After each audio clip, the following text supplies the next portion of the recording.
Okay, we are live. Hi, everyone. Welcome on Saturday at 11 a.m. We haven't done this type of broadcasting for a while for the Deep Learning book. So we're really excited to be back with you today and have a new presenter that has volunteered to join us and cover Chapter 14 on autoencoders. So first, a little bit of background information. We've been hosting these sessions for a little bit over a year. My name is Laura. I am the founder of ExcelAI. ExcelAI is a nonprofit organization, 501c3, that we actually developed to help lower the barriers to entry in engineering artificial intelligence. And so we call it AI for social impact. So we're really excited. We're a volunteer-run organization, and we're happy to get other people, other volunteers in to help everyone kind of continue learning and growing. So what we're doing today is we're going through the Deep Learning book, and we've been going through that book chapter by chapter. And what we do is we ask volunteers to sign up to read over some of the material in advance and then put together a little presentation. And it can be kind of like a conversation, or it can be more formal presentation as well. We say that it can be as short as 10 minutes, as long as an hour or two, but just enough so that people get the general overview and concepts of all the information that's covered in that part of the book. Just a side note, obviously we're not experts in AI. We're learning and growing just along with you. But we do strongly believe that the best way to learn is to also help and teach others, right? So I want to introduce our presenter for today.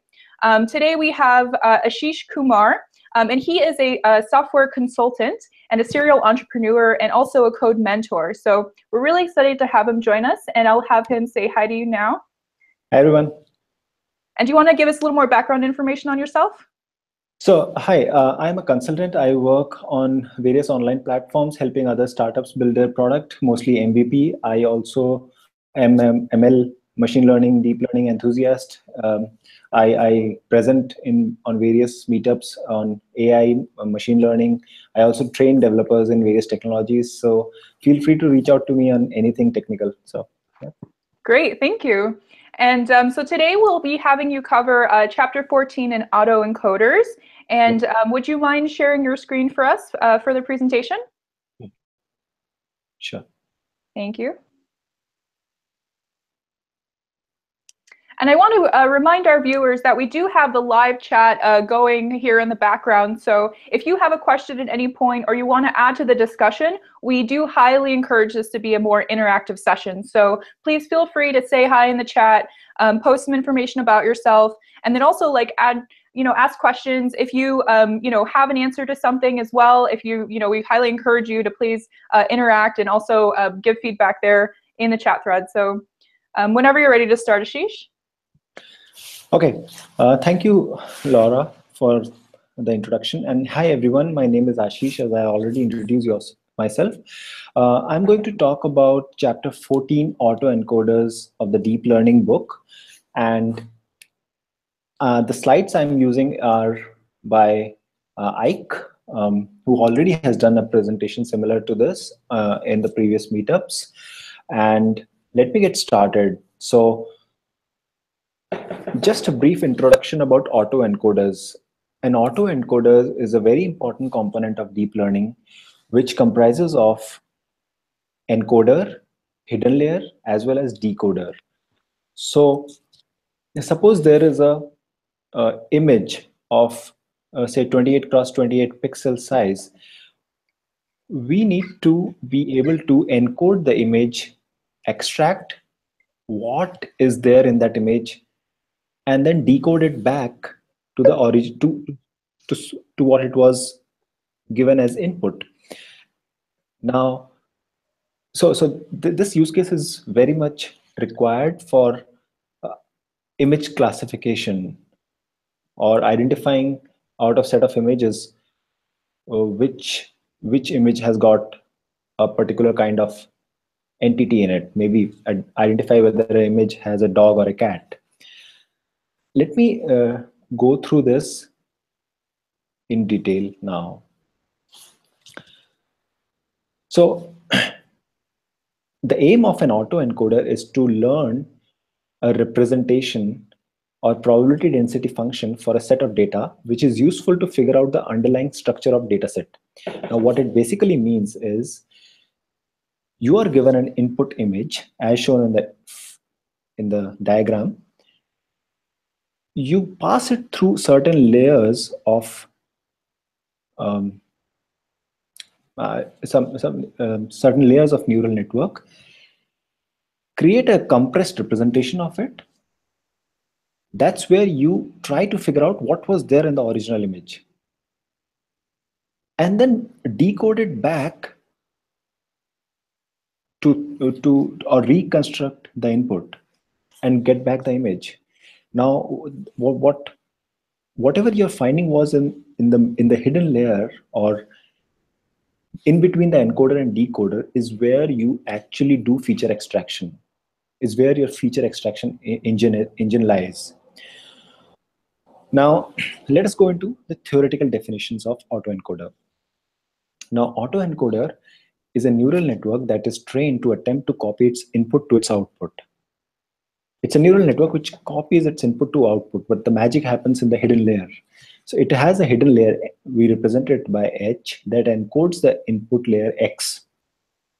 Now, H is formed by passing X, which is our input, attaching a weight to it, and then adding a bias to it, and passing it through a function called encoder. And that's where you get a H, which is hidden layer. And it also has a decoder. Now, so let me go through the book's definition of it as well. So the network may be viewed as consisting of two parts, an encoder as well as a decoder. We can think of it as this image where X is your input, H is your hidden layer, R is your reconstructed input, which is basically your output, and J and G are the encoders and decoders respectively. So that is the whole core concept of what an encoder, autoencoder is. Now, this is how you represent it. H is your hidden layer. You get it via running an encoder function on X. And G is your decoder, which you run on top of what you encoded and get back X. Now, this is the ideal scenario. Like you should get back X by decoding your encoder's output. But that's not exactly what happens. There is always some kind of loss that gets introduced during the hidden layer or while decoding it back.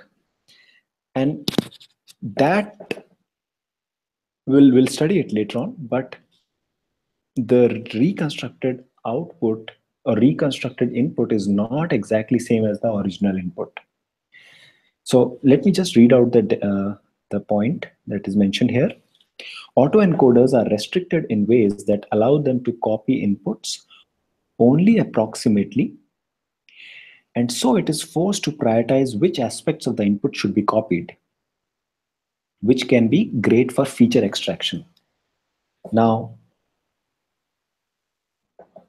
when you are encoding, you're actually reading all the pixel of a given image. But the real image, say if your image of a digit 1, 2, 3, 4, an image say suppose has digit 2 as shown here, the core features or the core content which we are actually interested in lies only in the pixels which are white, whereas the ones which are black are not at all required by us. So you don't have to copy the entire input. You just have to focus on the pixels which are of your interest. And that's where it says that copy the input only approximately and forced to prioritize which aspects of the input should be copied, which can be great for feature extraction. So you need to focus on which input will give you or help you in feature extraction. Now let's move on. Autoencoders traditionally used for dimensionality reduction or feature learning. So basically you just want to learn what features are there in a particular image, and you need to train your encoder just to focus on to extract those features. Now autoencoder, and everyone feel free to drop a chat message, or maybe if you are are allowed to ask, you can even ask me questions, and let's keep it interactive, either Definitely. via chat. We Yeah. do have two questions in the chat, and also I wanted to ask, do you know what are the benefits of dimensionality reduction? Like, why would someone want to do that with an image? So an image, like as I said, um, this image which has a digit 2, not all the pixels of this image are used to represent digit 2. Only certain, only say only 20% of the pixels are used to represent digit 2. So basically, when you are taking the entire image as input, the dimension of the input need not be the same, need not be of need not take care of all the pixels of your input. You can easily reduce the dimension of the input to take care only those pixels which have a white color maybe. So that way the input set has reduced, and basically the entire input set has reduced now. So the processing of the neural network will be lesser memory will be occupied, and the results will be faster. So does that answer your question? Yes, definitely. Thank you. And then there's another question in the chat. Ajit asks, is there only one hidden layer in the autoencoder? No. So there's a concept called depth in autoencoder, which we will see as we go ahead. As I told you, there are three components: encoder, hidden layer, decoder.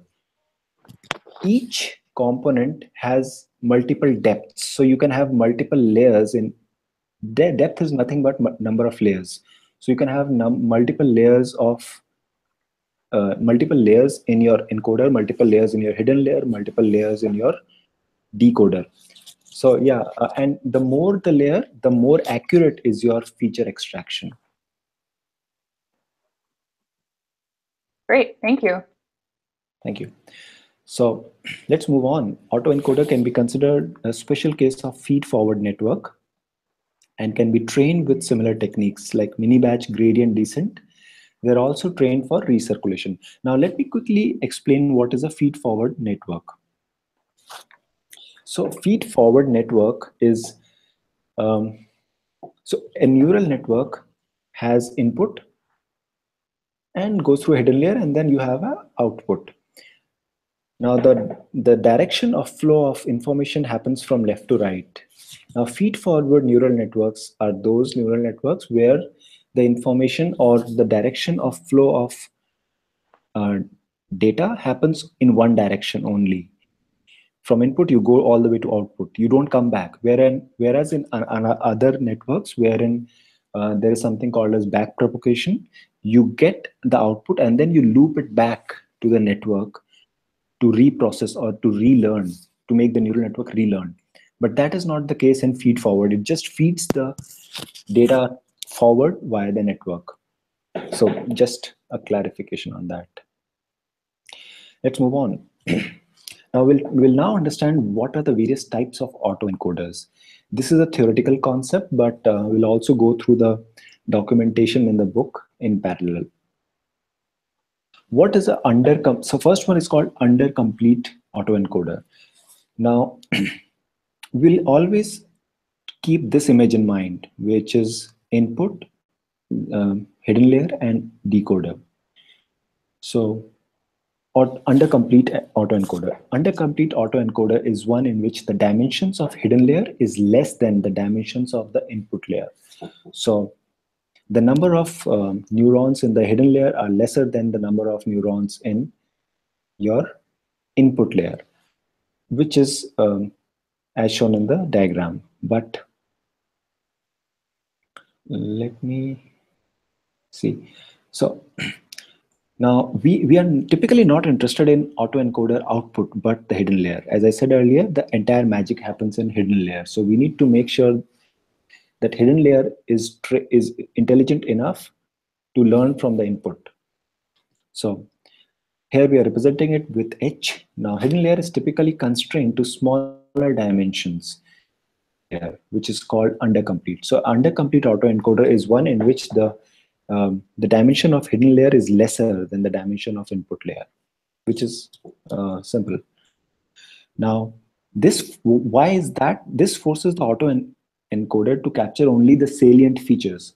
So when the dimensions of hidden layer are smaller, that means the hidden layer is focusing only on those feature extractions which we are interested in. We don't want to read everything that is coming from input. We are only working or applying logic to find out those features which, I mean, limited number of features. That's why the dimensions of a hidden layer are smaller. Now, if the autoencoder is allowed too much capacity, then it just learns to copy the input with extracting useful information about the distribution of data. Now, let me read this from the book. So I have a quick question from you. Sure, sure. So do you have to tell it specifically what features to look for, or does it already know? So neurons in the hidden layer are to be trained to extract certain features. So suppose you may want to extract only those pixels which, so certain combinations of pixels forms a digit 2. Mm-hmm. Now similarly, certain combinations of pixels forms a digit 1.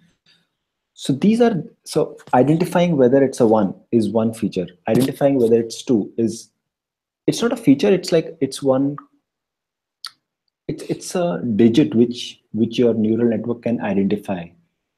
So identifying an image, identifying a digit could be a feature. Again, I need to, maybe somebody can explain it better, but Yeah. this is Yeah, so my understanding, because this is a form of unsupervised learning, means you do not have to tell it specifically what features to look for. If you want it to identify a number 1, for example, you just show it enough copies of a number 1, right?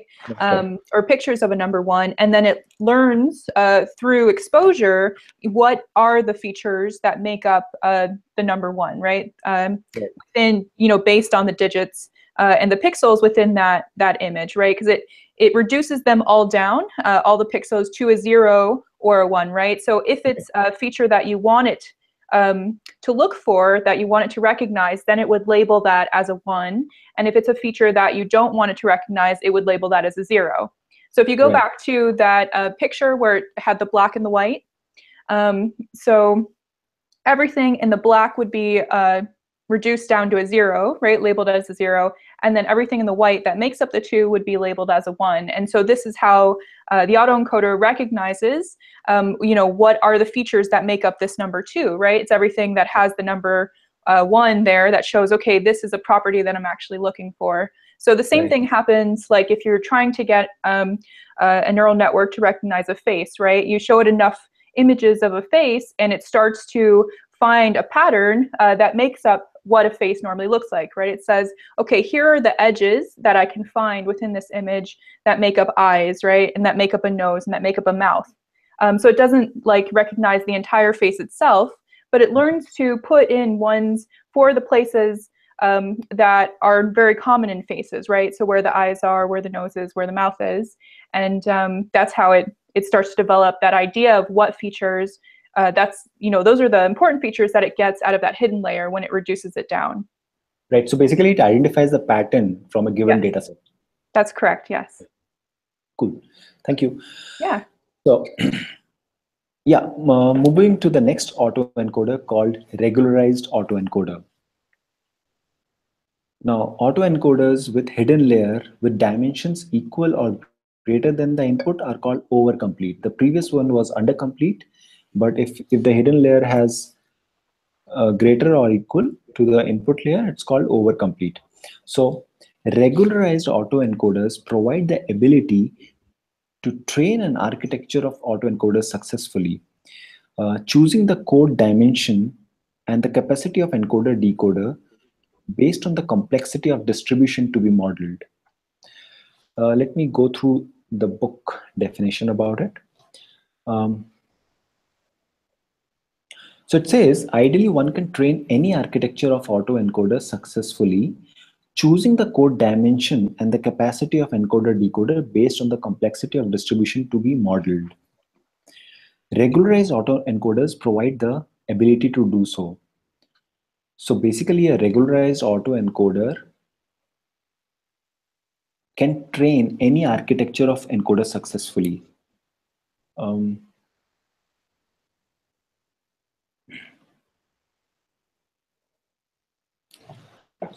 So we do have a quick question from the chat. Jeet has asked, he said he may be jumping ahead, but he wanted to know if you know how weights and biases are updated in autoencoders, if it differs from other forms of neural networks. So I know about this concept called Q learning in deep learning, wherein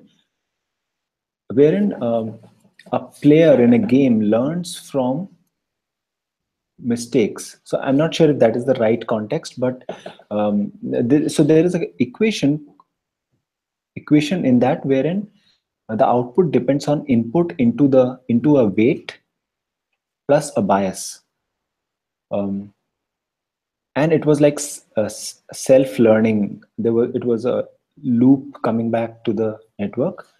Mm-hmm.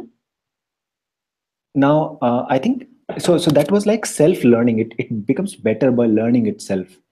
So the weight and bias is a variable which adjusts itself to reach optimum output. So in this case, where would the weights be updated? On the encoder, in the hidden layer, or in the decoder? So let me just come back. No, this is not a like self-learning neural network.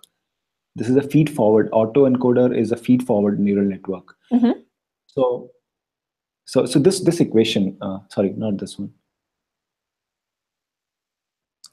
Yeah, it has a hidden layer, right? So let me come here.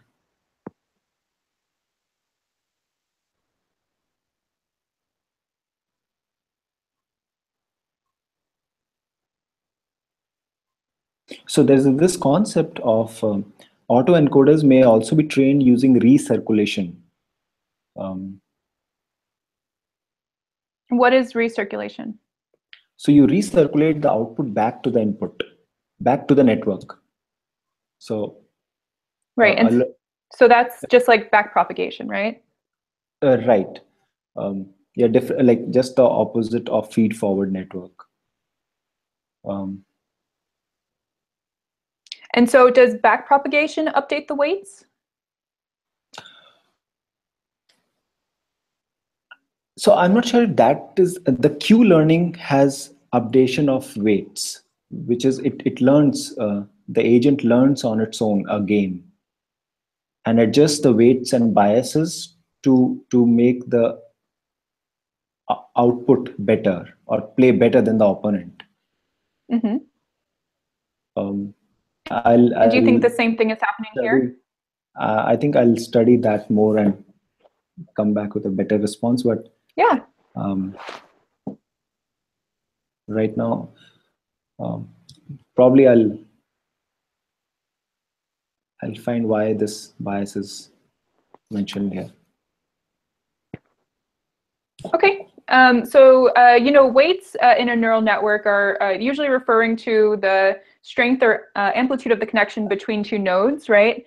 So in this case, the weight would be kind of how likely it is that the feature you're looking for is identified within those pixels, right?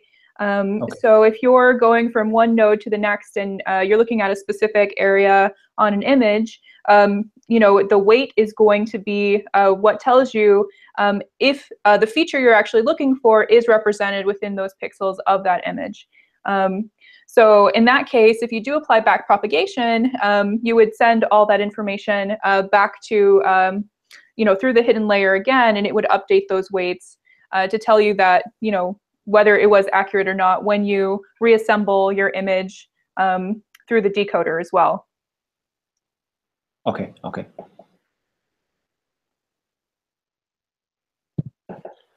So yeah, I think that explains this equation, right? Well, you explained that equation earlier. So so what was your question here in regards to bias? Are you asking me? Yes. Yeah.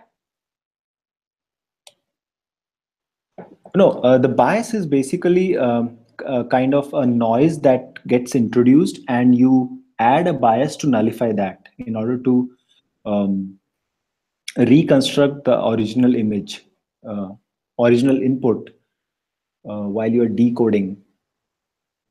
Right. While So you, what is the while you benefit then of the bias?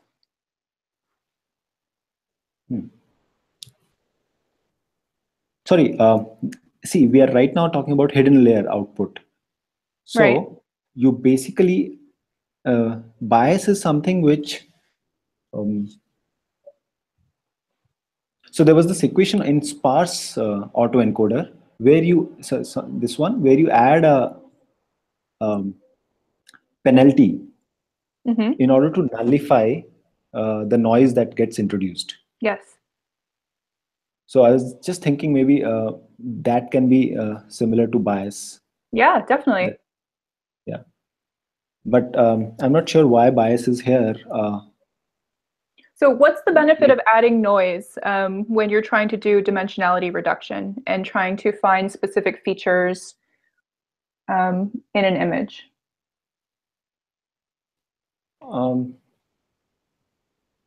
I think so in order to extract a feature, you need to focus only on certain dimensions, not on the entire dimension of input. Mm-hmm. So adding it may not be a noise. Actually, bias may not be a noise. It could be something which just focuses on extracting the salient features. Right. So suppose you want to extract eyes out of a face, so probably you need to introduce some delta or some extra entity which nullifies all other features and just focuses on extracting eyes, maybe. Definitely. Yeah. So like you were saying with the under compete and over compete autoencoders, right? Having that extra noise allows you to really figure out what features you specifically want. Otherwise, the autoencoder just learns to copy everything in the image, right? And it doesn't take out specifically the features that you're looking for. Exactly. So that's why we reduce the dimensions of hidden layer and focus on only certain features which we want to extract using various combinations of equations. Yeah, great. Cool. Shall I move on? Yes, please do. Okay. So we are discussing about regularized encoders, and it came up that regularized encoders are like they can train any architecture of autoencoders successfully.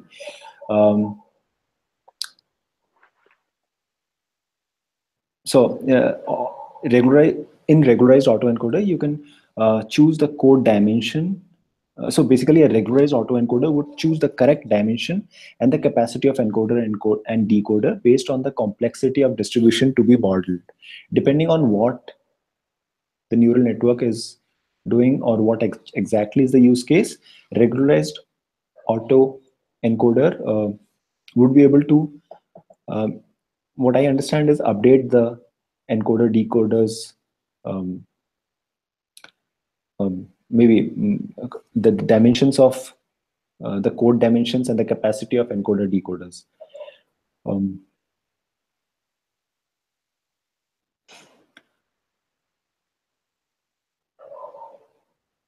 So it says regularized autoencoders uses a loss function to encourage the model to have other properties besides the ability to copy its input to output. Now, as we discussed just now, that you don't have to copy the entire input to output. And in order to focus on extracting certain properties, regularized autoencoders uses a loss function, which encourages the model to have other properties. Like here, properties could be various. We can think of extracting certain features. Now, these properties include sparsity of the representation, smallness of the derivative of representation, and robustness to noise or to missing input. Now, the sample input that we are passing on to a neural network may be an unclear image, maybe just a faded image, or anything which has missing data, or then there is a lot of noise in that image.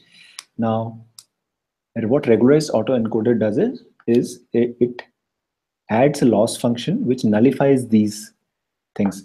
Like, as you must have seen certain use cases of deep learning wherein image is becoming much more smoother when it comes out of a neural network. I mean, and then, using ML, people are able to make an image better. How is that possible? Because that neural network has been trained or built in such a way that the input image, it is able to remove all the it is able to take care of the noise in the image, or it is also able to fill up the missing input. So what is a loss function actually doing for you? It is focusing only on one particular use case or one particular feature extraction. Like say, suppose I just want to find out the edges in an image. Mm-hmm. So my loss function for that particular use case will just focus on nothing else but finding edges. It will not focus on other entities or other information in that image. And then there are multiple such features which a neural network performs when actually it is applied to use. Okay, and then does it make a prediction, or does it do smoothing? Does it represent something like a cost? So once you know that, once you are able to identify the feature which you are looking for using a particular equation which has a loss function, you can do whatever you want to in the next layer. In the next layer, you can actually either smoothen it or like bring out those edges of a face or anything else, but it moves layer by layer. So the first step is to identify those edges, maybe, and that happens via certain introducing such loss functions. Correct me if I'm wrong. No, that's good. Continue. Okay, cool.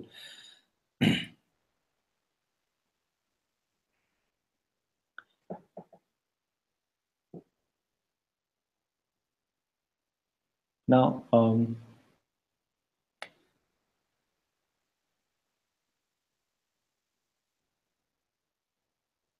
okay, so it says a regularized autoencoder can be non-linear and overcomplete, but still learn something useful about data distribution, even if the model capacity is great enough to learn identity function. So it says that the particular regularized autoencoder may not be able to extract a particular feature which you were aiming for, but just making an input pass through a certain regularized autoencoder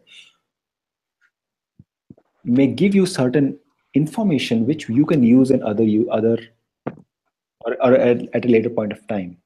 It can just guide you or take out certain properties from the given input, which may not be your features, but which will be useful in some other feature extraction. So it's like passing on the extracted information further in the network. Cool. Let us come to sparse autoencoder. Sparse autoencoder is the third type of autoencoder, and it is simply an autoencoder whose training criteria involves a sparsity penalty, gamma, on the hidden layer H, in addition to the reconstruction error. So basically, if you see the equation, g of f of x is nothing but your decoded output. Now, you compare that with the original input x. Ideally, there should be no loss, but there is a loss, and that's why we see a difference between input x and the recovered input, which you get by applying g on f of x. Now, that is represented via L, loss function. You have, there is a sparsity penalty called gamma on the code layer H. Now, we can also think of the penalty as a regularizer term added to a feed-forward network whose main task is to copy input to output and perform some supervised tasks. Just do a in-depth explanation of that. So it says sparse autoencoders are typically used to learn features on task, such as classification. An autoencoder that has been regularized to be sparse must respond to unique statistical features of the dataset it has been trained on, rather than simply acting as an entity function. To perform the copying task with sparsity penalty can yield a model that has learned useful features as a byproduct.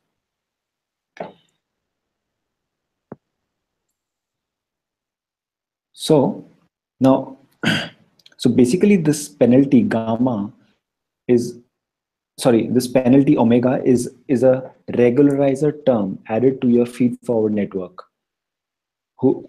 So basically, it's kind of a balancing, or as it says, regularizer term added to a feed forward network. There was something missing in your neural network output, which when added up with omega, probably gives you a better um, feature extraction, or as they say, perform some supervised tasks.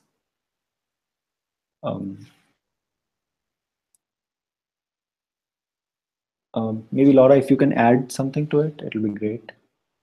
For sparse autoencoders, let's see. I think you did a pretty good job of explaining it. Basically, the main point is that if you want to implement them, the goal is to use more hidden nodes in your encoder, right? So that'll allow you to really maximize how many features you're getting, so that and you're reducing noise at the same time, right? So right. Yeah, so really the regularization techniques, which encourage the sparseness, means that you'll have a zero output for any given input, right? So it really helps to identify which features are going to be the one and which features are going to be the zero. Right. And then the penalty and the learning function for non-zero nodes will have a weight decay as well. So you'll know more specifically that those will be closer to zero versus closer to one, right? So you'll be able to identify that more clearly. Right. Okay. So let me just touch upon what generative models are. Generative models are basically used in machine learning for either modeling data directly or as an intermediate step of forming a conditional probability density function. Now, another way to think of sparse autoencoder framework is approximating maximum likelihood of a generative model with latent variables. Now, likelihood is a measure of how good a neural network is or how good a model is. Now, sparse autoencoders are basically they are approximating maximum likelihood of a generative model with latent variables. Latent variables are nothing but variables in your hidden layers. So basically sparse and autoencoders are making sure that the model has a maximum likelihood or the maximum score, or yeah, like a parameter to make sure that the model is better. So sparse autoencoders is maximizing it. Let's move on. The other thing to note is a generative model really learns the joint probability distribution, right? So that's how it does that, because it takes all of your weights together and then finds that joint probability distribution when you're running your model. Okay. Cool. Coming to the next point. Denoising autoencoders. So rather than adding a penalty to the cost function, we can obtain an autoencoder that learns something useful by changing the reconstructed error term of the cost function. Now, what happens here is a denoising autoencoder receives a corrupted input. Like the input itself is corrupted and then try to reconstruct the original input, because normally in a previous autoencoders we saw that the decoded, I mean the final output is always different from input. So why not pass a bit corrupted input, so that if there is a deviation, that deviation, so the final output is a bit closer to the actual input. So that's why denoising autoencoders are used. Like you receive a corrupted input in the very initial stage. We use a corruption process C, which represents a conditional distribution over the corrupted sample X, given the original input X. Now the autoencoder then learns to reconstruct distribution X, P of X, X corrupt, for training pairs. Now let me just show you here.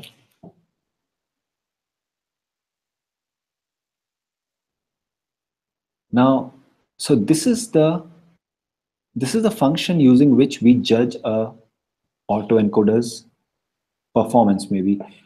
Like how close is the decoded input to the original input that we passed. But there is always a difference. So what if we say that, what if we pass a corrupted input, this one? So the idea of denoising autoencoder is to minimize this loss function, where X corrupt is the copy of X that has been corrupted by some form of noise. So what would that noise? Go ahead, please. What would that noise look like in this case? Like, what could you expect? So what I feel is it has been that X bar has been created by observing the loss function of existing encoders, which takes original input, and the reconstructed output is different from that original input. So there is always a deviation. Now that deviation was injected in the original input for this denoising autoencoder, so that when it again goes through the same autoencoder process, now the received output is a bit closer to the original input. I don't know if I was able to convince or able to convey it properly. But yeah, I just sent you a link as well in our Google Hangouts chat thread, which has a great image. If you want to pull it up really quickly. Okay. So here's an example with the handwritten digits posted here. So they add that extra corruption, right, to the handwritten digits, and then this makes it harder, right, for the neural network to be able to recognize the specific features. So again, this is adding that noise to make sure that it can still put together what features it's looking for, even in corrupted versions of images, right? So what would be the benefits of doing this when you're trying to train a data set? Maybe it is getting immune to a noisy data set. Right. So if for example, if you are trying to train a neural network on, you know, how to identify a dog, right? Not every picture of a dog is going to be, you know, a perfect dog facing straight forward at you, right, with the same lighting and everything. So if when you're training a data set, having corrupted images trained as well will allow you to account for those times when you want it to recognize something that's not perfect in an image, right? So just like this, if you're doing it on handwriting, potentially not a lot of people do normal handwriting anymore. So if you, let's say if you want it to recognize handwriting in old documents, right? Those old documents, the handwriting might not be as legible, might not be as clear. So having a data set that can still recognize features, even with a noisy image, will help it be better trained and will help it be able to recognize those images as well. Yeah, and can cater to a larger data set, or maybe can work on larger data. That's correct. Yeah. Cool, thank you. Yeah. Let's move on.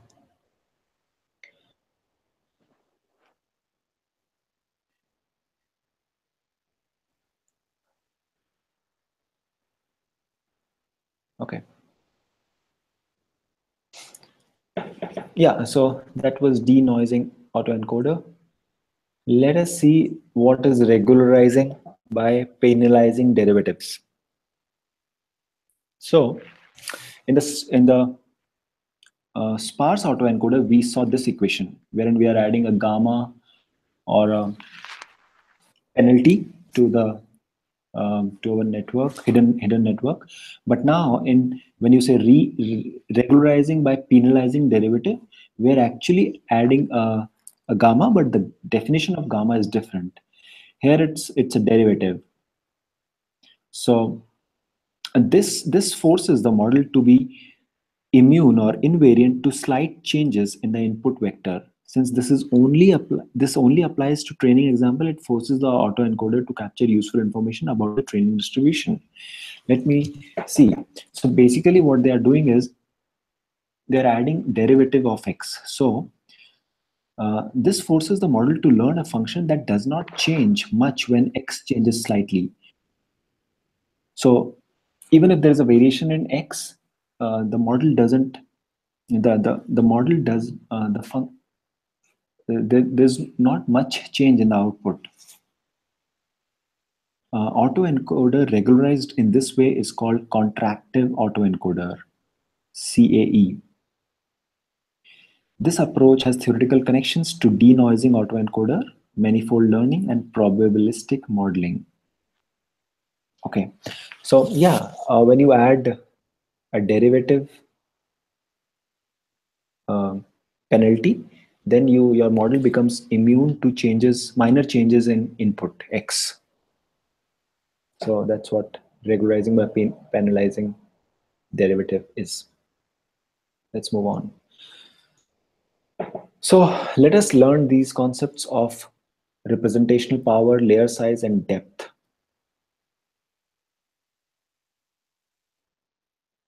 Now, autoencoders are usually trained using single layer encoder and decoder, but we can also make hidden layer deep. As the question came up earlier, what about the depth? We can increase the depth of hidden layer. Now there are pros and cons of that, but we will study now.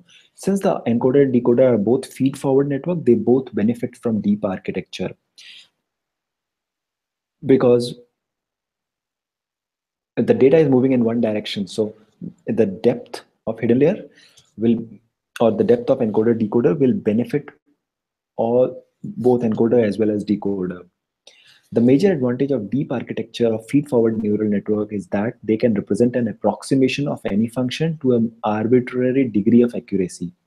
So the more the depth, the more accurate is your extraction or your findings or the use case for which you made the network. A deep encoder can have approximate any mapping from input to hidden layer given enough hidden units. Depth exponentially reduces training cost and amount of training data needed and achieves better compression. So the more the depth is,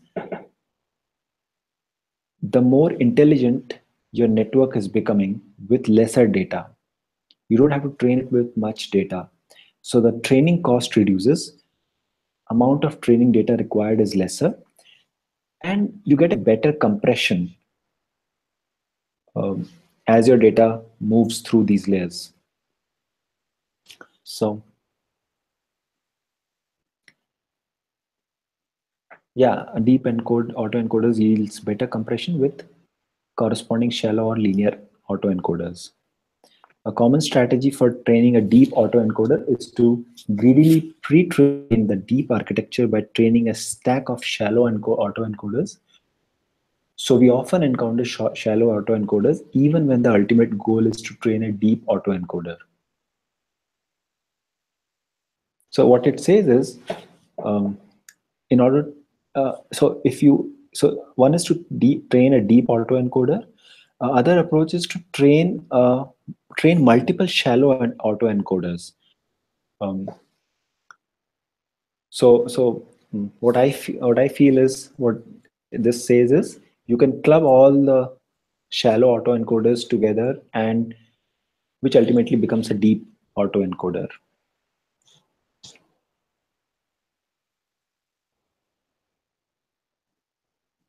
Okay.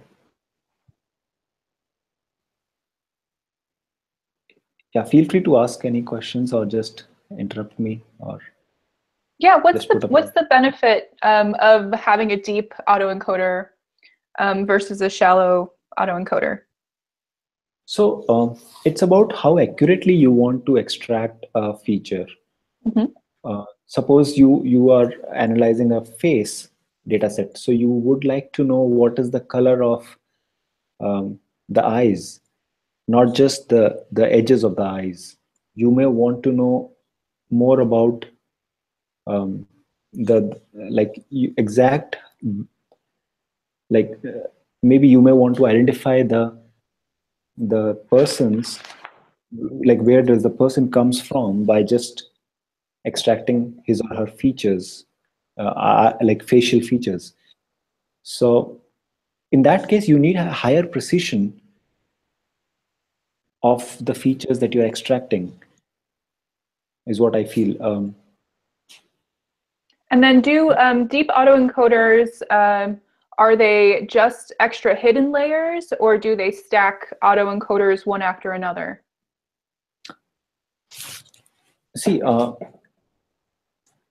there can be multiple shallow autoencoders doing each one specializing in their own use case, but it's like when we write programs, we write multiple modules, but all of them can work together to finally reach a better solution.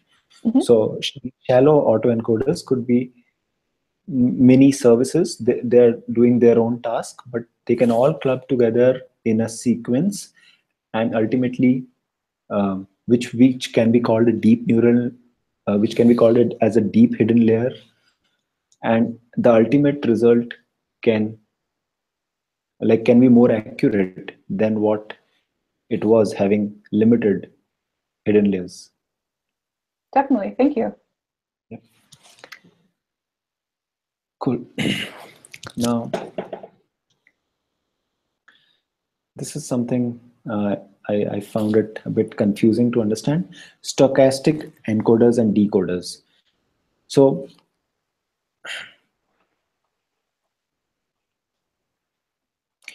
Now, autoencoders are essentially feed-forward neural networks. For a stochastic autoencoder, the encoder and decoders are not just simple functions, but sampled from a distribution. P applied on hidden layer, hyphen x for the encoder, and px on h for the decoder. This is something I was it was a bit confusing to understand. Do you know what stochastic means? Not exactly. The main definition is that it's self-organizing. So how could that apply here? Mm-hmm. Sorry, your voice was cracking. I said the main definition is that it's self-organizing and stochastic. So how would that apply here? Okay. Does that mean that you introduce, you take care of the noise or the losses that happen while the data flows from layer to layer? So no, it's not. It doesn't specifically involve the noise. What else do you think?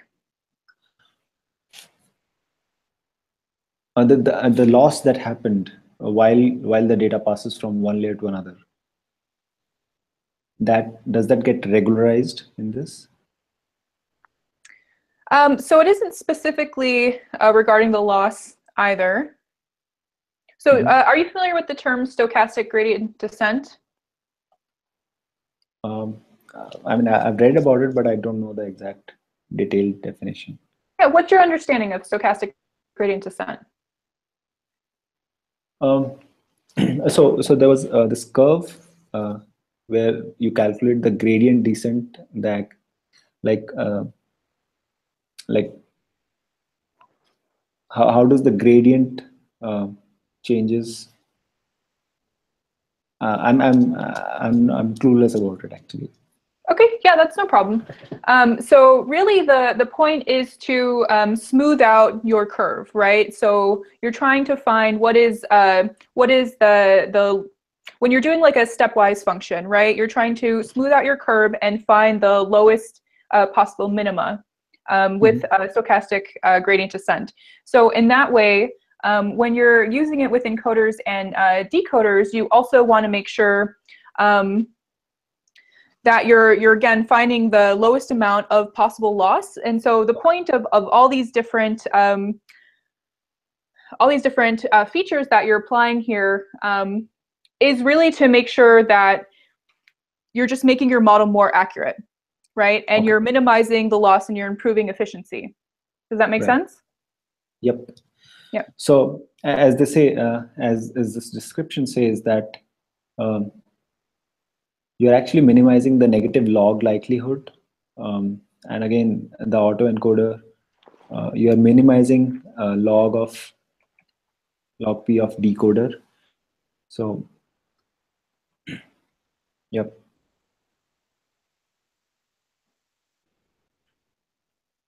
So what is the negative log likelihood? Is that is that in reference to logistic regression or?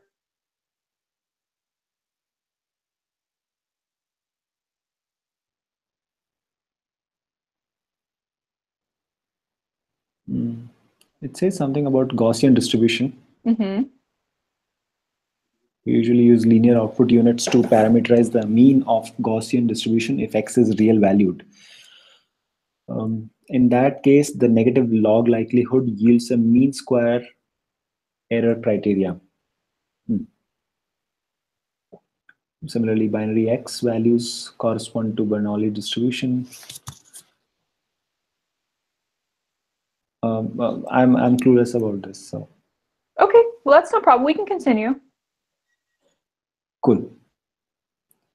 Now, how do you judge the goodness or the performance level of a neural network? So, score matching is what comes now. Estimating the score of a neural network. So, score matching is an alternative to maximum likelihood. It provides a consistent estimator of probability distribution based on encouraging the model to have same score as the data distribution at every training point X. In this context, the score is a particular gradient field. Now, so learning the gradient field is one way of learning the structure of data. Now,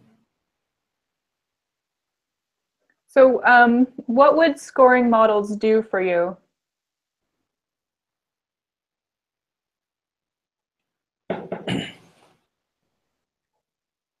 So scoring model will actually tell you the performance of a network, like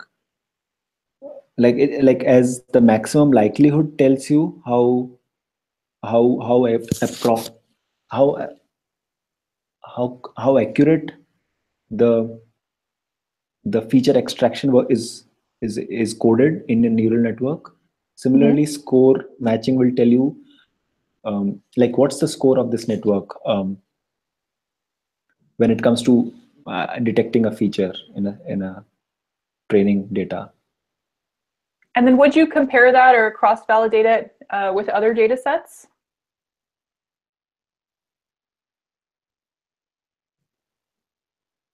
They say that they have something about training data. So the data distribution at every training point X is what the model to have the same score as the data distribution at every training point X. Denoising training of a specific kind of autoencoder using Gaussian noise and mean square error as the reconstruction cost is equivalent to training a specific type of undirected probabilistic model called restricted Boltzmann machine, which is nothing but a neural network.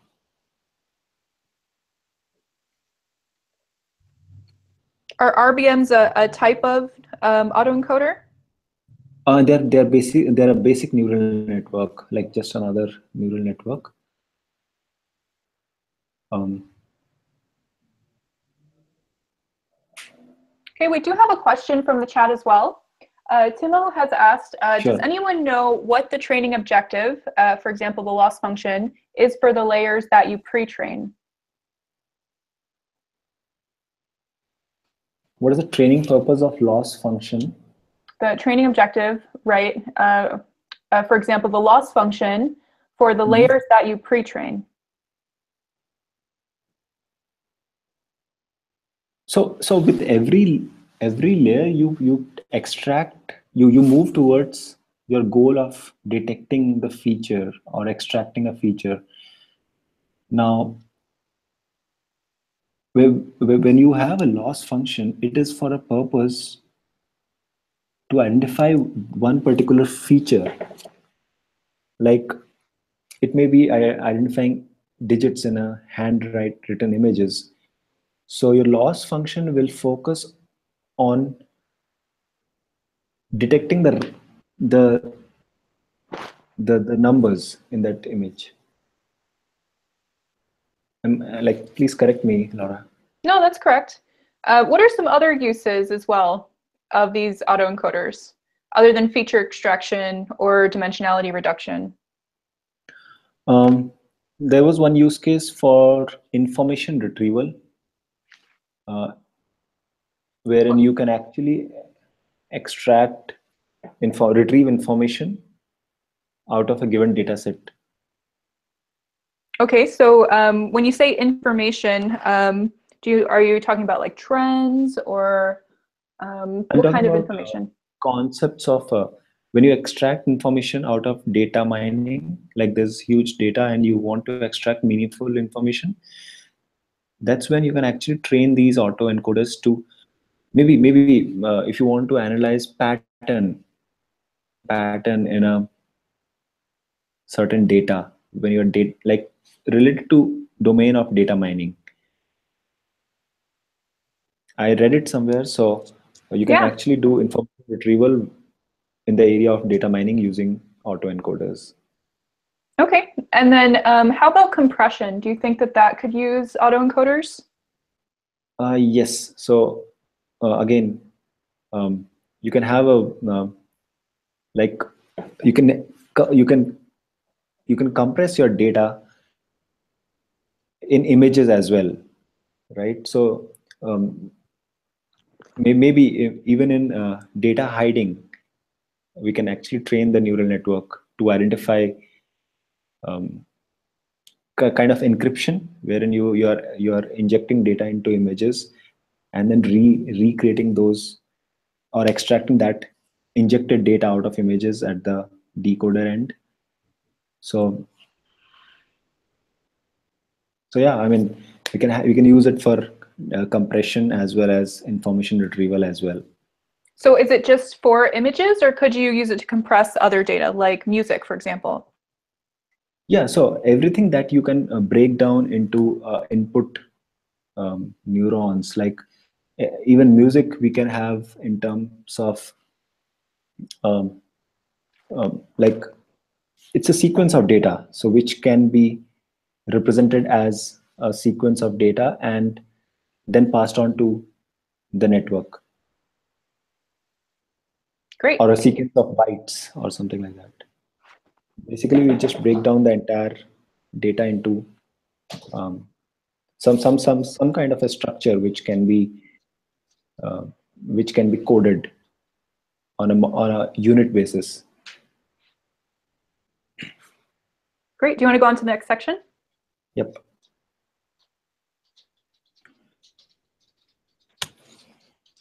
So there was this line about estimating the scores. Score matching applied to RBMs yield a cost function that is identical to the reconstruction error combined with a regularization term similar to contractive penalty of CAE. So in CAE, we saw that a derivative uh, penalty, and here um, we added score matching applied to RBM yields a cost function that is identical to reconstruction error combined with the regularization term. So there's another kind of a penalty which is added here, um,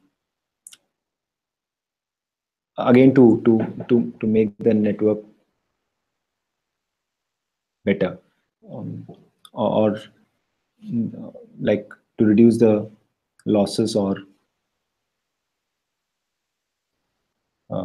may make it extract certain feature. So let me move to the next topic. Okay. Now let us read about the historical perspective. Now, what is MLP? MLP is multi-layer perceptron. Now, a multi-layer perceptron is a class of feed-forward network. An MLP consists of at least 3 layers of node. Except for input nodes, each node is a neuron that uses a non-linear activation function. MLP utilizes a supervised learning technique called backpropagation for training. Now, the idea of using multi-layer perceptron to denoise goes back to the 80s. Now,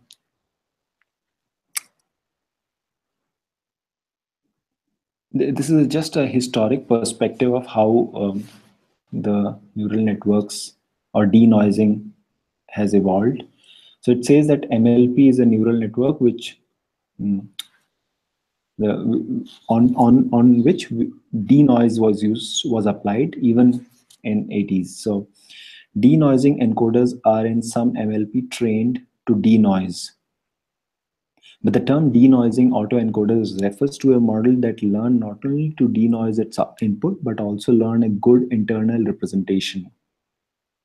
A learned representation can be used to pre-train a deeper supervised unsupervised network. Now,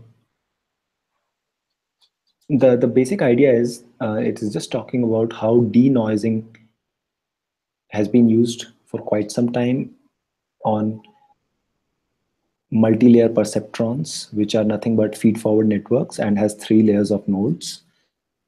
And they utilize supervised learning technique called backpropagation for training itself. Now, the motivation of denoising autoencoder was to allow the learning of a very high capacity encoder while preventing encoder-decoder from learning an entity function.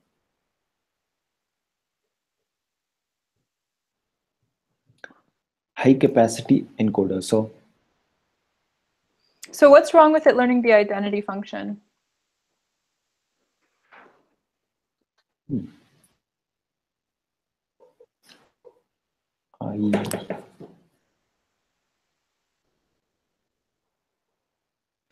I haven't studied that. So the identity function would mean it would basically just return the same value as itself, right? Okay. So that's what we're trying to minimize when you're denoising or when you're doing feature extraction, because you don't want it to just like earlier we said, we wouldn't want it to return in the entire image that it was given. We want it just to return a new version with the specific features. Like, so for example, if you're going from a 3D representation of an object to a 2D representation of an object, you don't want it to return that same 3D representation. You want it to be a simplified version, right, with just those features showing. So that's part of why you don't want it to include that identity function. Okay. We also have another question from the chat. So Abdullah has asked, can we consider fully convolutional networks as autoencoders in which we compress information through convolutional layers and then rebuild the representation using deconvolutional layers? I'm not the right person for this. Laura, you should answer this. Okay, so I guess let's just think about it though. Convolutional neural networks. What do you think? Do you understand the concept of a convolutional network? Yeah, like you can train a neural network. It's a convolution of multiple neurons, and but they're definitely different from autoencoders. Right. So, but more theoretically, right? So, could you say that a convolutional neural network is similar to an autoencoder, right? Where you're just compressing information through convolutional layers, right? Yeah. And then you're just rebuilding that information again as a representation using those deconvolutional layers. Right.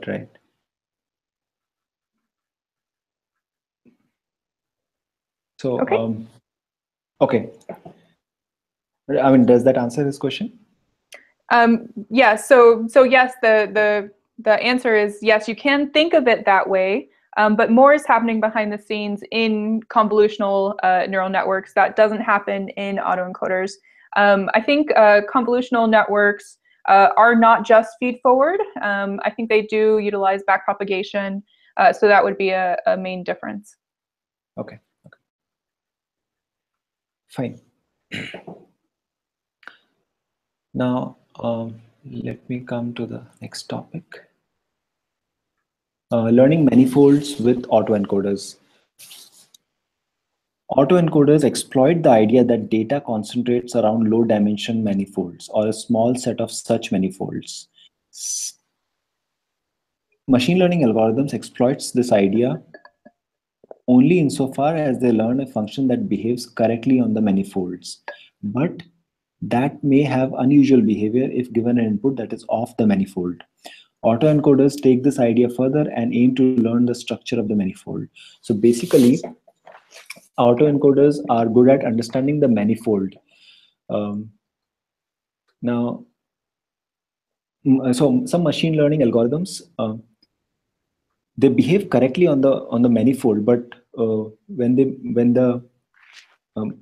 they have unusual behavior if given an input that is off the manifold. So autoencoders uses this idea and learns the structure of manifold. So to understand how autoencoders do this, we must present some important characteristics of manifold. Um, basically, a manifold is a set of tangent planes at a point x on a dimension d-dimensional manifold. So we can think of this as this is an example of tangent hyperplane. Here we have a 1D manifold in 784D space. So basically, these are images of 784 pixels, and translating it vertically. The amount of vertical translation defines a coordinate along 1D manifold.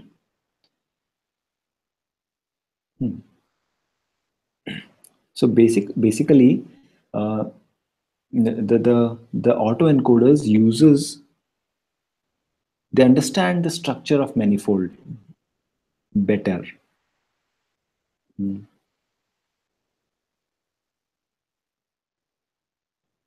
So what is the manifold?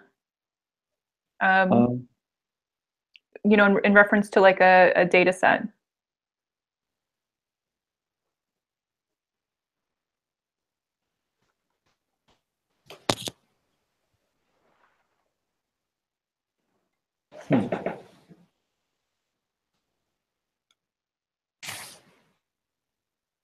Can we think of it as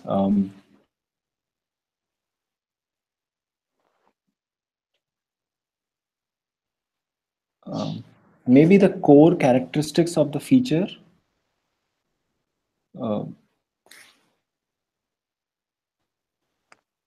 Or maybe the structure in which the data is actually encoded. So here we have a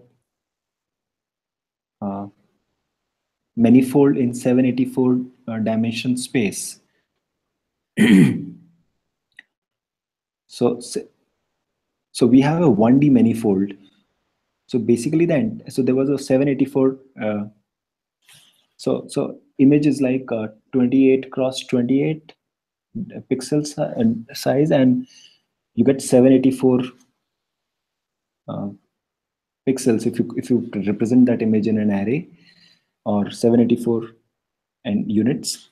Now so you're writing that in a 1D manifold, or you're basically flattening the data is what I see. Yes, that's correct.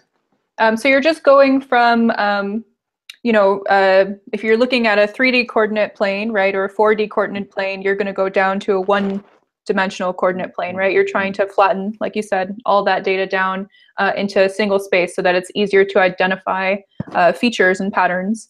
Let me see if I can find a good picture. And it also helps you separate out specific areas of data as well. Okay. So yeah, so autoencoders will be able to learn the structure of the manifold.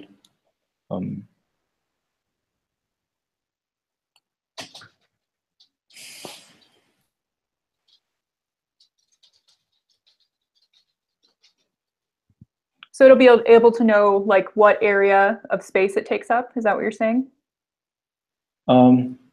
Yeah, like what's the size of that image will occupy? What's the pattern in which the main features are stored?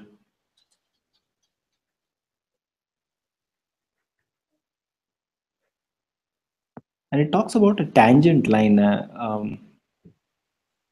Is that something to do with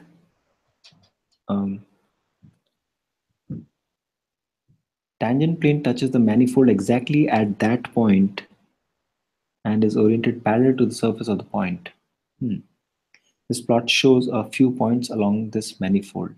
For visualization, we have projected the manifold into 2D space using PCA. So it's going back to linear algebra, right? So when you're trying to look at, well, what's the point of taking the tangent of a curve, for example? What are you trying to estimate? The curve, like how,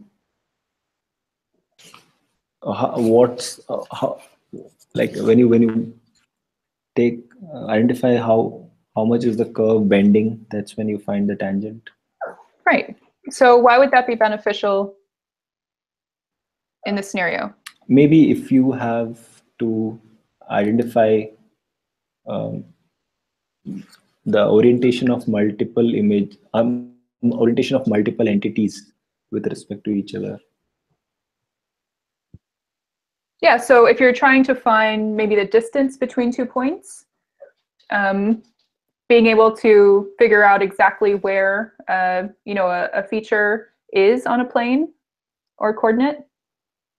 Yeah, if you have multiple features, you may want to know how they are inclined towards each other, what's the angle between them, or what is their orientation with respect to each other. Yeah, perfect. Okay. Yeah. Okay. So guys, I'm not an expert in this. I'm just trying my best to first learn and then explain it. So yeah, you're not expected to be an expert. Again, the point of this is really just to help ourselves and each other learn. So, that's the whatever little I've learned, I'm just sharing with you guys. So yeah. We appreciate that. Thank you. Cool. So what this says is most learning algorithms including autoencoders exploit the idea that data concentration around a low-dimensional manifold or learning surface. Autoencoders' aim is to learn the structure of this manifold. Now, all autoencoder training procedures involve a compromise between two forces. One is learning a representation of hidden layer of training example X, such that X can be reconstructed via hidden layer through decoder. Second is satisfying the constraint of regularization penalty. This is usually an architectural constraint that limits the capacity of autoencoder. These techniques prefer methods that are less sensitive to the input. Now, there are two forces which autoencoders, it says that autoencoder training procedure involves a compromise between these two forces. The first one is you learning a representation of hidden layer. Second one is the regularization penalty, how to limit, like satisfying the constraint of regularization penalty. So in that picture on page 516, where you're trying to get the autoencoder to recognize features on a face, right. Why would this be beneficial here for the autoencoder to learn the manifold or the spatial awareness of a face? So this way,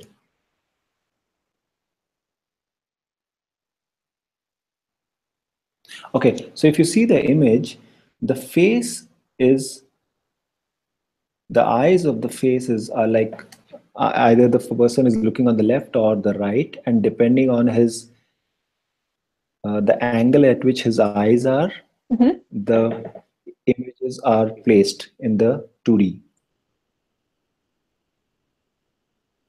Is that correct? Yeah. So, correct? but it's important for the When he looks autoencoder. down, It's important for the autoencoder to recognize that no matter which angle, right, it's still going to take up the same. The eyes, for example, are still going to take up the same type of space or have similar structure, right? From when you're going from a 3D representation of a person, for example, or a face, to a 2D representation, that space can be angled in different directions potentially, right? But it's still going to have the same shape. So having the autoencoder be able to recognize that shape makes a big difference, right? When you're asking it to then identify a face in a future data set. right? Okay. You were able to identify the feature, which is a face, which is the face, and you were able to identify the spatial orientation of that. Right. Right. Okay.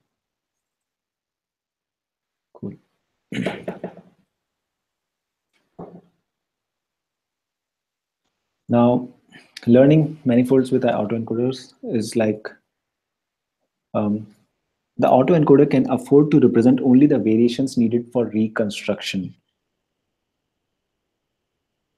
The manifold captures the local coordinate system if the generating distribution concentrates near a low-dimensional manifold. So basically, manifold is able to capture the coordinate system. Hence, the encoder learns a mapping from input to representative space that is only sensitive to changes along the manifold and not changes orthogonal to the manifold. Now, autoencoder recovers the manifold structure if the reconstruction function is insensitive to the perturbation of in the input. So it talks about nearest neighbor graph. So manifold learning has mostly focused on unsupervised learning procedure that attempts to capture these manifolds. Most of the initial machine learning research on learning nonlinear manifolds has focused on non-parametric methods based on nearest neighbor graph. Now, this graph is one node per training example and edges connecting near neighbors to each other. Associates So each node what's the tangent benefit of nearest neighbor algorithms or calculations? Let me just, is this a nearest neighbor? I feel it is about embedding. And this one is nearest neighbor. And then the tile from a global coordinate system. Each local patch in the system. So it talks about a global coordinate system wherein you position nodes and then you find the nearest neighbor. That case with a very small variation in direction orthogonal. No, I'm not sure of these.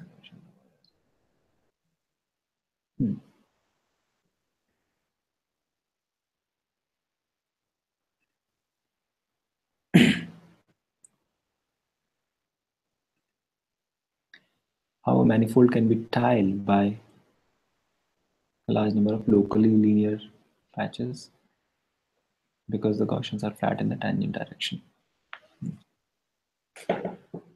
So what's the benefit of the nearest neighbor graph?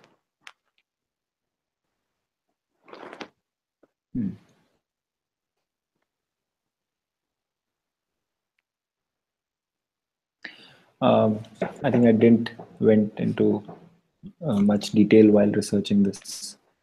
Oh, that's okay. I feel like these are the kind of questions to definitely ask yourself. I know these are kind of questions I try to ask myself when reading new information, just to make sure if there's specific vocabulary or concepts that I don't understand to look them up to give me a better understanding of what they're talking about. So just from a quick Google search, the K nearest neighbor graph is a graph in which two verticals, or vertices, sorry, the P and the Q are connected by an edge.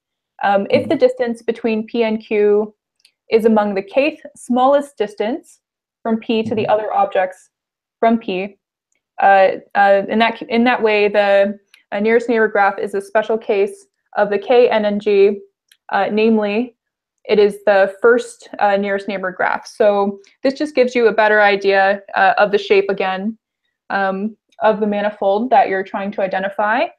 So you can see that orientation in space when you're working with a specific data set.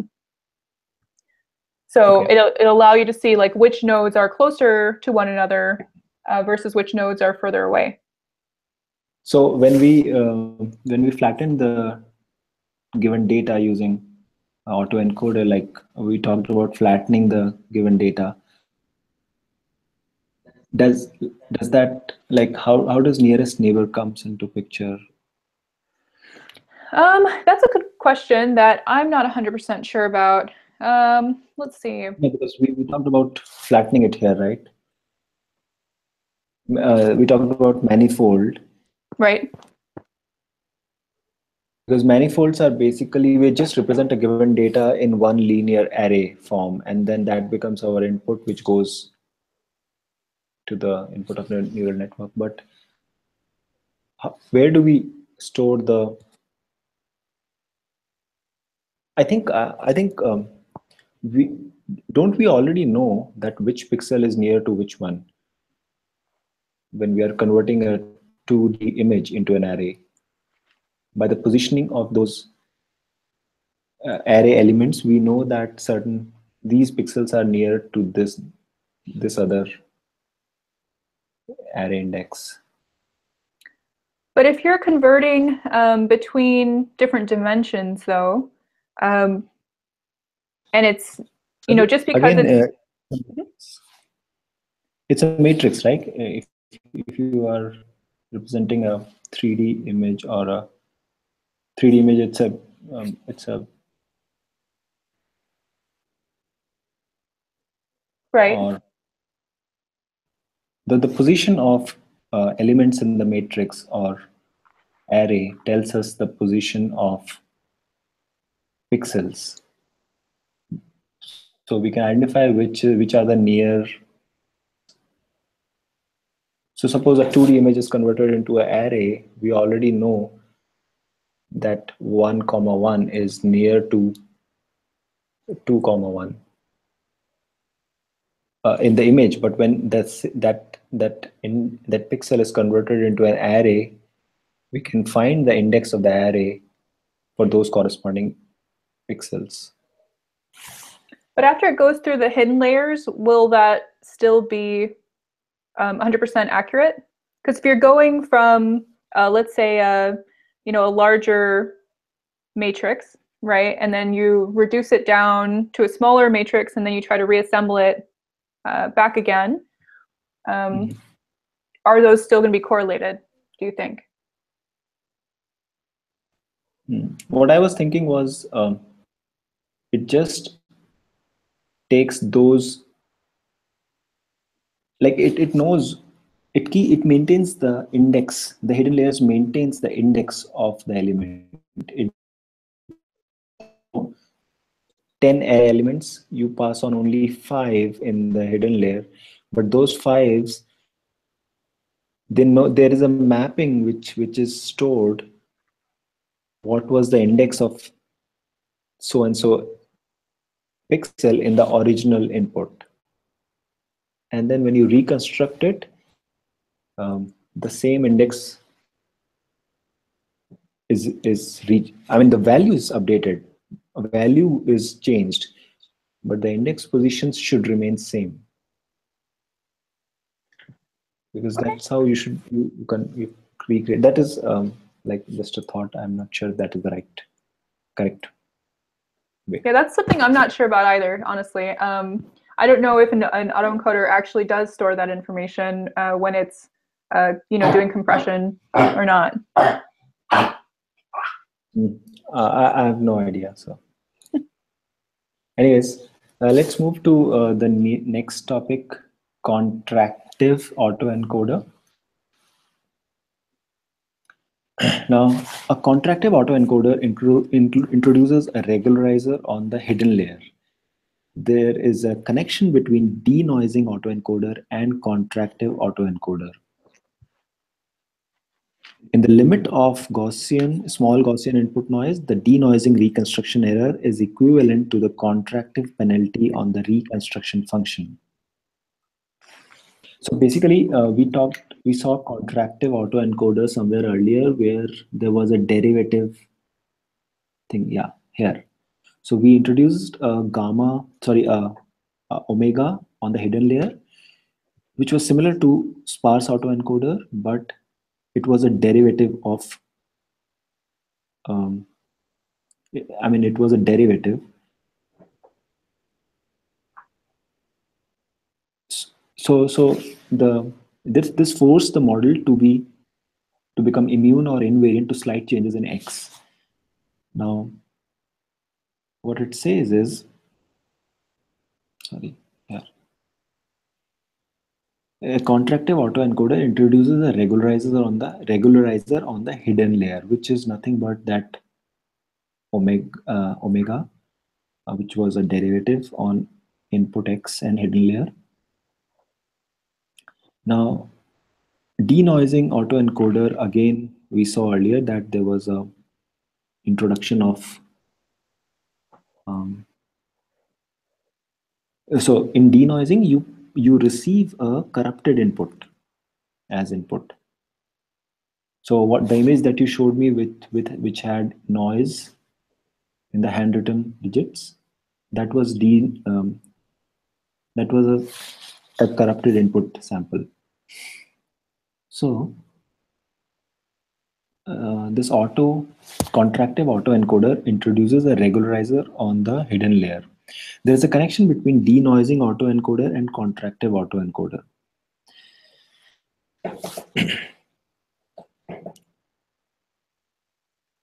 What's the difference between the two? So the difference is in denoising autoencoder, you don't pass the original input as it is. You pass a corrupted input.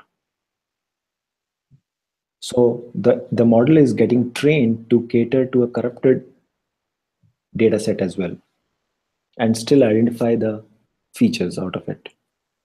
Whereas in contractive autoencoder, you add a penalty, which is nothing but a derivative. So basically, you make the model invariant to slight changes in input.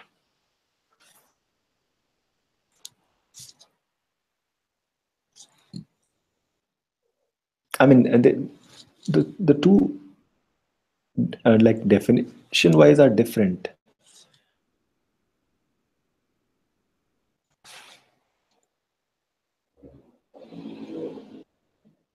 But the goal of both of them is the same, right? The goal is to make the model be able to identify features better. Like even with noise in the input, you should be able to extract features. That's the goal of both the encoders, both the encoders. So that is denoising autoencoder. That is, denoising autoencoder makes the reconstruction function resist small but finite perturbation of the input, while contractive autoencoder makes the feature extraction function resist small changes to the input. So you see, denoising autoencoder works on reconstruction function, whereas contractive autoencoder works on making the feature extraction function better. That's the difference. I mean, the ultimate goal is to cater to the noise, but the approach is different. Great. So the contractive autoencoder maps a neighborhood of input points to smaller neighborhood of output points, hence contracting the input. Smaller neighborhood of output points. Okay, so yeah, in contractive autoencoder, we saw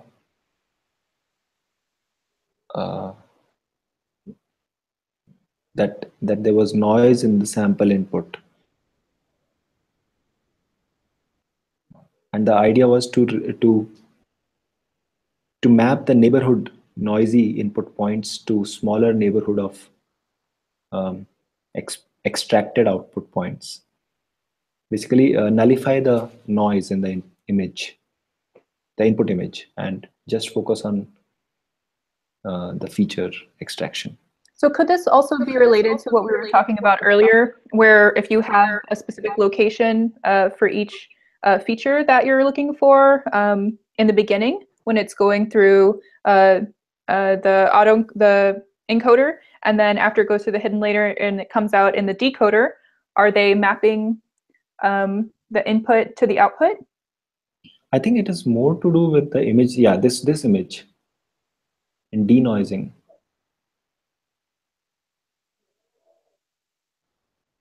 No, denoising was reconstruction function, whereas CA is about feature extraction. So it maps a neighborhood of input points to smaller neighborhood of. So basically, what we can think of this as the dimension of hidden layer is smaller as compared to the dimension of input layer. So the input layer maps all the unwanted data to the smaller number of a smaller dimension of hidden layer, which is nothing but you're mapping the neighborhood points to a more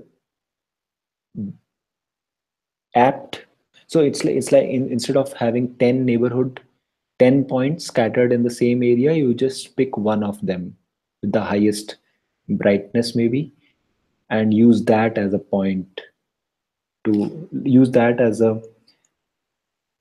your finding, and then move to the next layer. It's like 10 scattered points can be like we can just assume them to be one single point. So you're mapping neighborhood points to a smaller points. Does that? So you're reducing the size of the area. Is that what you're saying? Yeah. Instead of taking 10 lightly like so a pixel can have value from 0 to 1. So if you assume that there are 10 neighborhood points, each one having value below 0.5, what you do is, and there's one which has value 0.8, identify all the ones with 0.5 and just take one with 0.8 value. So basically you mapped all the neighborhoods which had lesser brightness, and you just took the one which had the brightest one. That way you reduce the dimension of hidden layer. You're taking lesser data, but actually needed to move forward, is what my understanding. What do you say? Yeah, I think that sounds good. Okay, cool. Yeah, it talks about contractive autoencoders again. Regularized autoencoders learn manifolds by balancing opposing forces. For contractive autoencoders, these are reconstruction errors and contractive penalty. Reconstruction errors alone would allow the contractive autoencoders to learn an identity function, and contractive penalty alone will allow the contractive autoencoder to learn features that are constant with respect to x. A good strategy to train autoencoder is to train a series of single layer autoencoder, each trained to reconstruct the previous autoencoder hidden layer.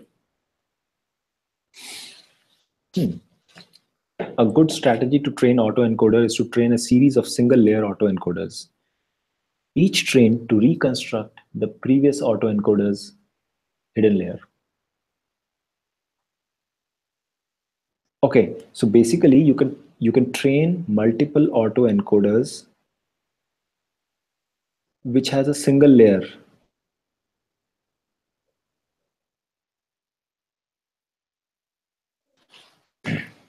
There's a Right. if you group them in a series, so the next autoencoder should be able to reconstruct the previous autoencoder's hidden layer.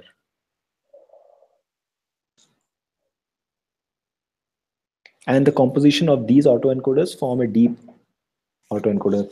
I think I mentioned that about this term came up, shallow autoencoders, and we can club multiple shallow encoders and form a deeper layer. So I think that's what this statement is also talking about. You can train autoencoders. Good strategy is to train autoencoders is to train a series of single layer autoencoders, which are nothing but shallow autoencoders, and then reconstruct the previous autoencoder's hidden layer. I'm confused. Why do they use the word reconstruct? Why do we need to reconstruct previous autoencoder's hidden layer? We can actually move forward from the output of previous encoders, autoencoders hidden layer, right? Well, would you ever want to go from a 2D image back to a 3D image? No. Never? You don't think anyone would ever want to do that? No, but when you probably when you started off with a 3D image and you want to reconstruct back like via decoder, that's when you might want to reconstruct that 3D from 2D. Is that correct? Yeah, potentially. I mean, it was just a hypothetical question, right? So, because you said, what would be the point of reconstructing those hidden layers?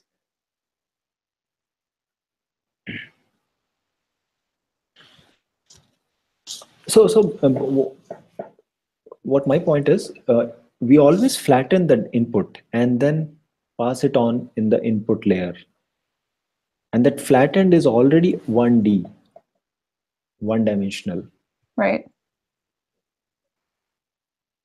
So maybe if somebody in the audience or in the meetup would like to share their thoughts on this, that will be great. Okay, well, let's move on, and then maybe we'll find an answer. Okay, sure. Cool. So here is the last topic called predictive sparse decomposition. Let me come to the book here. So predictive sparse decomposition is a model that is a hybrid of sparse coding and parametric and autoencoder. A parametric autoencoder is trained to predict the output of iterative inference. A parametric autoencoder is trained to predict the output of iterative inference and has been applied to unsupervised feature learning for object recognition in image, audio, and video.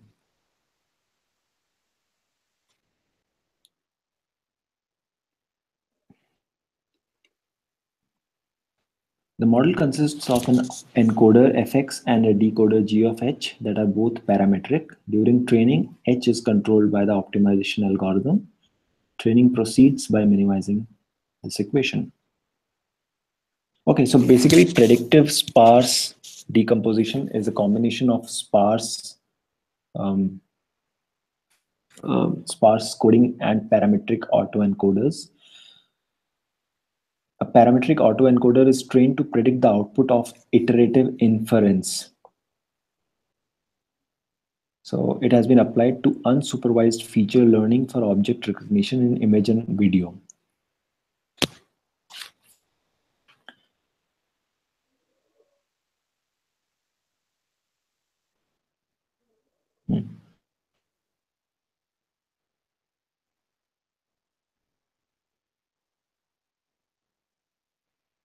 So I think the thing that we should learn here is a parametric encoder is trained to predict the output of iterative inference. Now, this encoder can predict the output of iterative inference. And that's why it is used for object recognition in images and videos, and even for audio. The model consists of an encoder and a decoder, and both are parametric. So predictive sparse coding. So I think this is something, it's a concept, PSD, predictive sparse decomposition, and it uses sparse coding as and parametric autoencoder, and parametric autoencoders can predict the output by iterative inference.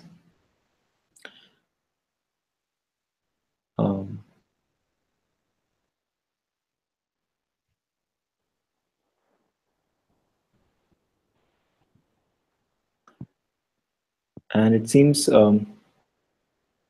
evaluating the encoder is computationally inexpensive versus inferring hidden layer via gradient descent.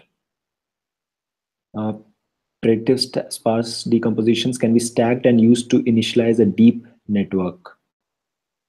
Okay. So would trying to reconstruct the hidden layer help the network learn?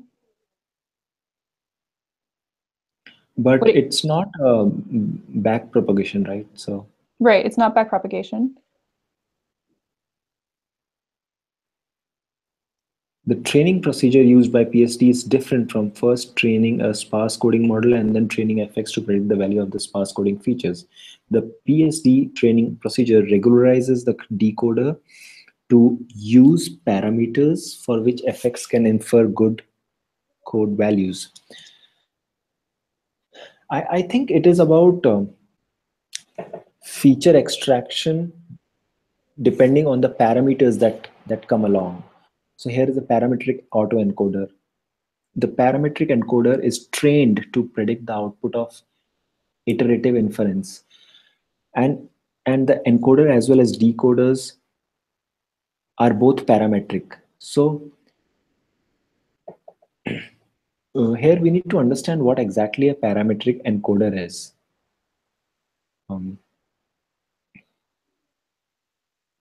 Any idea, Laura, about it? No, let's look it up. So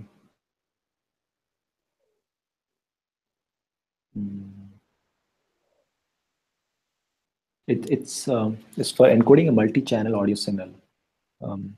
Having a first audio signal and second audio signal is provided. The parametric encoder has a transformer for transforming the first audio signal. So it's about so that's why the audio is here. It's parametric audio. So parametric encoders are basically built for multi-channel audio signal, and whatever the learnings are there out of parametric autoencoders are used here in predictive sparse decomposition to recognize images, video, and audio as well. So would that allow you to combine many different audio signals into one? You mean overlapping of audio? Right. It's about recognizing what audio it is. So given an audio, the neural network will be able to identify what kind of an audio it is, or whose audio it is maybe. Okay, so if there was, like, for example, a room of people, would that network be able to identify a single person's voice talking? If that has been trained well, I suppose. Okay, great. But even if you see a broader use case, the neural network can identify whose voice is it. Is it a female voice? Is it a male voice? Is it a animal's voice? Or what kind? Is it a song or is it somebody talking? Various categories of audio, not just whose audio actually. Great. Right. Cool. So let me finish up the presentation with applications of autoencoders. So as I was talking earlier, autoencoders have successfully been applied to recommendation systems, dimensionality reduction, and information retrieval. The learned representation and hidden layer were qualitatively easier to interpret and relate to the underlying categories, with those categories manifesting as clusters. Low dimensional representation can improve performance on classification tasks since they consume less memory and are cheaper to run. One task that benefits greatly from dimensionality reduction is information retrieval, since search can become extremely efficient in low dimensional spaces. So yeah, you can have recommendation engines built using autoencoders knows, like if you can think of it as the input is your history of purchases on a e-commerce platform, and autoencoder when given this can use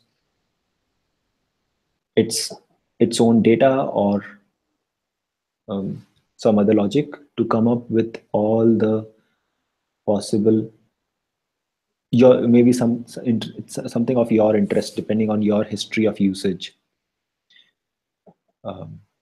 that can be built. Then dimensionality reduction, you can, as you said, 3D to 2D conversion of an image, and then 2D to 1D, and then building it back. You can even do information retrieval out of a given data set by analyzing the patterns in that data, and then come up with meaningful information retrieval parameters. Um, Here it says that um, one task that benefits greatly from dimensionality reduction is information retrieval, since search can become extremely efficient in low dimensional spaces. So, um, I mean, the search, if you want to, so there are two things. One is to retrieve information. Other is to extract feature. Now, extraction of feature may take more dimension in the hidden layer in order to process the input. Whereas if you just want to find information, like whether it's a digit or an alphabet, that might use lesser dimension. And lesser dimension means lesser memory and faster to run. So that is just a use case. Going ahead, we can use a dimensional reduction to produce hidden layer that is low dimension and binary, so either 0 or 1, and then store the entries in database mapping binary code vectors to entries. So basically you can map these binaries to hash maps. So searching of hash maps is very efficient. This approach of information retrieval via data mining and binarization is called semantic hashing. So to produce binary codes for semantic hashing, we typically use an encoder with sigmoid on the final layer. So sigmoid is basically an activation function which has a value between 0 and 1, and there is a minimum threshold which it has to, which is decided, which tells whether your activation function actually triggered, or whether a neuron actually got activated, and that is decided via the activation function. What the first two paragraphs talk here is, when you're reducing the dimensions to produce a hidden layer, which is again of low dimension and again binary, so you can actually store the entries in a database mapping, kind of a lookup, and doing a search on that is very fast. Let me search for, yeah. So it talks about information retrieval, the task of finding entries in a database that resembles a query entry. This task derives the usual benefits from dimensionality reduction that other tasks do, but also derives the additional benefits that search can become extremely efficient in certain kinds of low dimensional spaces. So specifically, if we train dimensionality reduction algorithm to produce a code that is low dimensional and binary, then you can store all the database entries in a hash table. So basically, what it says is use dictionary to store the data that is produced in hidden layer, which is of low dimension and binary. So just 0 and 1. And what it says is just store that output in a hash map so you can later on search for it quickly. And this approach is called semantic hashing and data mining. So do you think that's what Bitcoin does? I don't know. But Bitcoin is a very different thing, right? It's distributed all over, and